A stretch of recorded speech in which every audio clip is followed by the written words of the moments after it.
Life style change பண்ணிட்டு weight loss பண்றதுல இன்னைக்கு என்னோட டே 9. இந்த டைப் ஆஃப் வெயிட் லாஸ் பார்த்தீங்கன்னா, கொஞ்சம் ஸ்லோவா தாங்க நடக்கும். ஆனா, இது பண்ணிட்டோம் அப்டின்னா, ரொம்ப நாளைக்கு நம்ம வெயிட் வந்து கெயின் ஆகுறது நம்மளே தடுக்கலாம்.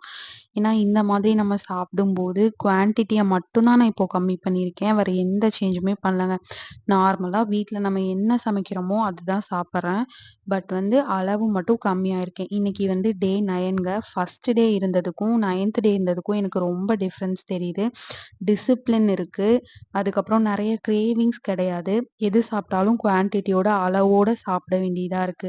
ஸோ வந்து வெயிட் லாஸ் பண்ணணும்னு நெனைக்கிறவங்க, இல்ல எந்த மாரி பண்ணலாம் அப்படின்னு சொல்லிட்டு யோசிச்சுட்டு இருக்கிறவங்க, இந்த மாரி வெயிட் லாஸ் வந்து ஸ்டார்ட் பண்ணுங்க.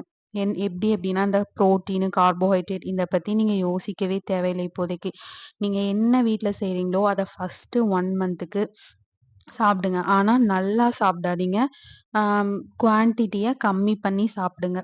இப்போலாம் எக்கச்சக்கமான டயட் வந்துருச்சுங்க. அதெல்லாம் பண்ணி நம்ம உடம்ப ஏன் இவ்ளோ வேஸ்ட் பண்ணிக்கணும்? நார்மலா எப்பயும் போல சாப்பிடுவோம், வெயிட் லாஸ் பண்ணுவோம். அதுதான் நம்மளோட குறிக்கோள். ஸோ நீங்களும் அந்த மாரி ஏதாச்சும் ஐடியா இருந்துச்சுன்னா, இந்த வீடியோவ பாருங்க. உங்களுக்கு ஒரு ஐடியா கிடைக்கும்.